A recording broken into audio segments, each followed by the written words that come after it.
সর্বদলীয় বৈঠকে আপনাদের অবস্থান কি ছিল? আমরা প্রস্তাব দিয়েছি কেন্দ্র সরকার প্রতিনিধিরা ত্রিপুরা রাজ্যে আসুক, সরজমিনে দেখুক। আমাদের প্রস্তাব অনুযায়ী ত্রিপুরা রাজ্যে কেন্দ্র সরকারের টিম এসছে, কিন্তু দুর্ভাগ্যের আজ পর্যন্ত আমরা জানি না সেই টিম কেন্দ্র সরকারকে কি সুপারিশ করেছে। থেকে প্রায় আরো 23 করোড় 25 করোড়। তো আমি মাননীয় যশস্বী গৃহমন্ত্রীজিকে আমি ধন্যবাদ দেব। যশস্বী প্রধানমন্ত্রী ত্রিপুরা রাজ্যের মানুষের জন্য একেবারে যন্ত্রণা কাতর হয়ে এনডিআরএফ থেকে এত কোটি টাকা তিনি দিচ্ছেন। জ্বলন্ত মিথ্যা কথা। গেল কদিন, গত জুলাই মাসে ভয়াবহ বন্যা হয়ে গেল। আমরা বলেছি এই সরকারের নীতির বিরুদ্ধে আমাদের বিরোধিতা থাকলেও, কিন্তু বন্যা ত্রাণে বিধ্বস্ত পরিবারগুলোর পাশে দাঁড়ানোর জন্য আমরা দুহাত বাড়িয়ে রাজ্য সরকারের পাশে আমরা আছি।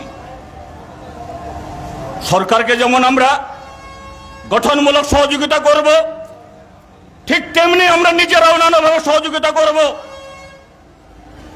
রাজ্যের মাননীয় মুখ্যমন্ত্রী আমাদের রেখেছেন, আমরা গেছি, আমরা বলেছি সমস্ত ধরনের সহযোগিতা আমরা করব, এবং শুধু সহযোগিতা করব মৌখিক আশ্বাস নয়, আমরা সেই জায়গাতে সুচিন্তিতভাবে এরকম একটা পরিস্থিতিতে রাজ্য সরকার একা করতে পারবেন আমরাও জানি।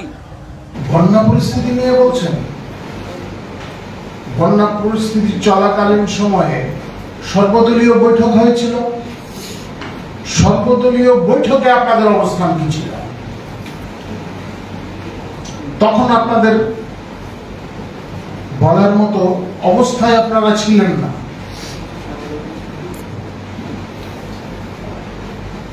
কারণ আপনারা তো জানেনই সেখানে।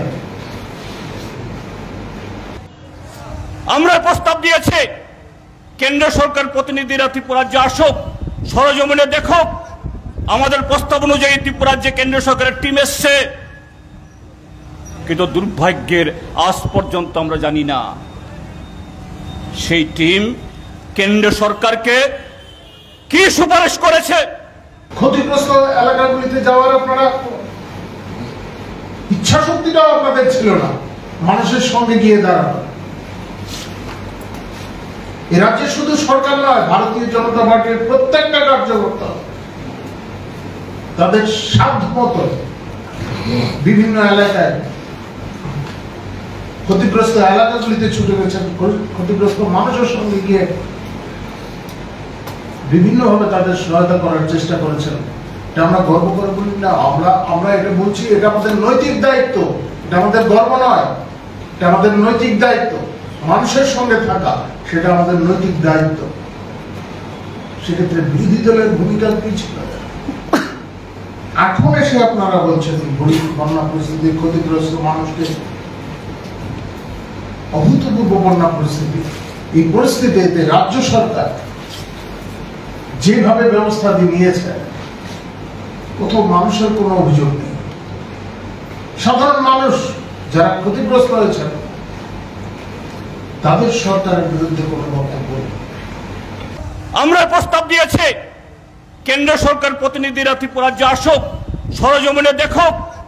আমাদের প্রস্তাব অনুযায়ী ত্রিপুরা রাজ্যে কেন্দ্র সরকারের টিম এসছে, কিন্তু দুর্ভাগ্যের আজ পর্যন্ত আমরা জানি না সেই টিম কেন্দ্র সরকারকে কি সুপারিশ করেছে। আজ পর্যন্ত আমাদের চোখে পড়েনি। আমাদের রাজ্যের মুখ্যমন্ত্রী এবং মন্ত্রিমণ্ডলের সদস্যরা ডাউজ বিজ্ঞাপন দিয়ে ডিসপ্লে বোর্ডে তাদের ছবি বসিয়ে দিয়ে কত ধরনের প্রচার করেন। এ রাজ্য উন্নয়নের শিখরে চলে গেছে, সুশাসনের তুঙ্গে চলে গেছে, এ রাজ্য তেজিসে সামনের দিকে যাচ্ছে। কিন্তু আজকে সে চিত্র কোথায়? সরকার নির্লিপ্ত, কোনো বক্তব্য নেই। আর কদিন বাদেই প্রচার করছেন যশস্বী প্রধানমন্ত্রী ত্রিপুরাজ্যের মানুষের জন্য একেবারে যন্ত্রণা কাতর হয়ে এনডিআরএফ থেকে এত কোটি টাকা তিনি দিচ্ছেন। গৃহমন্ত্রীজি, ওনার সাথে আমি যখন বললাম, তো ফার্স্ট টিম তো এসেছিল এখানে, ইন্টার ডিপার্টমেন্টাল যে টিম এখানে 6 জনের এসেছিল। তো কিছুদিন আগে আমি গত পরশু দিনই ওনাকে আবার বললাম যে আমি তো অলরেডি যে টিম আসার পরে যে মেমোরেন্ডাম ফিল আপ করে পাঠানো, সেটাও আমাদের অফিসাররা ওখানে গেছেন এবং আপনি একটু এই বিষয়ে আপনি বলে ঠিক আছে আমি ভেজ যায়। আর অলরেডি উনি আগে দিয়েছিল 40 করোড়, আমি আজকে আমি যা খবর পেলাম রাত্রে প্রায় 25 করোড় এনডিআরএফ থেকে প্রায় আরও 23 করোড় দিয়েছে, 25 করোড়। তো আমি মাননীয় যশস্বী গৃহমন্ত্রীজিকে আমি ধন্যবাদ দেব এবং মাননীয় প্রধানমন্ত্রীজিকে ধন্যবাদ দেব যে যেভাবে উনি সাহায্য করছেন। এবং জ্বলন্ত মিথ্যা কথা। এনডিআরএফ বা এসডিআরএফ কি? এই সরকার আসার আগে থেকেই ভারতবর্ষের আইন হয়েছে, তৎকালীন সময়ে যোজনা পরিষদ তারা প্রত্যেক রাজ্যের জন্য বা কেন্দ্রীয় সরকারের জন্য নীতি ঠিক করে দিয়েছে। দুর্যোগ মোকাবেলার জন্য প্রত্যেক রাজ্য সরকারকে বছরে একটা নির্দিষ্ট অঙ্কের টাকা দেওয়া হবে। প্রধানমন্ত্রীর নামে 2 কিস্তিতে কিছু টাকা যে রিলিজ করা, এটা যদি ত্রিপুরার যে বন্যা না হতো তারপরেও টাকা দিতে বাধ্য, কারণ এটা দিল্লি বা প্রধানমন্ত্রী নরেন্দ্র মোদীর তার তহবিলের টাকা নয়, রাজ্যের মানুষের থেকে তোলা যা খাজনা, সেই খাজনার অংশ। তার পরিবর্তে একটি নয়া পয়সা এরকম ভয়াবহ বন্যার পরেও এই রাজ্যে আসেনি। কি ধরনের নিষ্ঠুরতা হতে পারে, কি ধরনের অন্যায় হতে পারে ত্রিপুরাজ্য মানুষের সাথে? একটিবারের জন্য ত্রিপুরাজ্যে এসে দেখতে পারেননি। তিনি সপ্তাহে প্রায় 1 দিন চলে যান গুজরাটে, উত্তরপ্রদেশে। আর ত্রিপুরাজ্যে 40 লক্ষ জনসংখ্যার মধ্যে প্রায় 20 লক্ষ জনসংখ্যা এখানে এই বন্যায় ক্ষতিগ্রস্ত হলো, তাদের দেখা নেই। আপনারা সুশ্রী দেওয়ার চেষ্টা করছেন নানাভাবে, প্রত্যক্ষ এবং পরোক্ষভাবে আপনারা এই চেষ্টাগুলি করছেন। বন্যা পরিস্থিতি নিয়ে বলছেন, বন্যা পরিস্থিতি চলাকালীন সময়ে সর্বদলীয় বৈঠক হয়েছিল। সর্বদলীয় বৈঠকে আপনাদের অবস্থান কি ছিল? তখন আপনাদের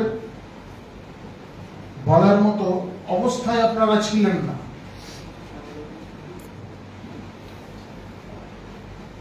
কারণ আপনারা তো জানেনই সেখানে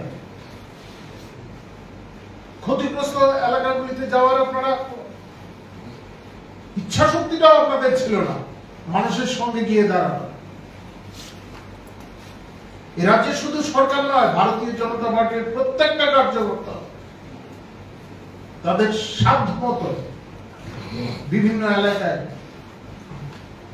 ক্ষতিগ্রস্ত এলাকাগুলিতে ছুটে গেছেন, ক্ষতিগ্রস্ত মানুষের সঙ্গে গিয়ে বিভিন্নভাবে তাদের সহায়তা করার চেষ্টা করেছেন।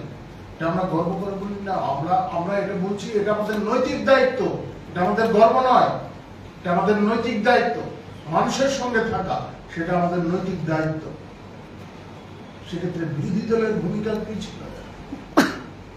এখন এসে আপনারা বলছেন বন্যা পরিস্থিতি, ক্ষতিগ্রস্ত মানুষকে, অভূতপূর্ব বন্যা পরিস্থিতি,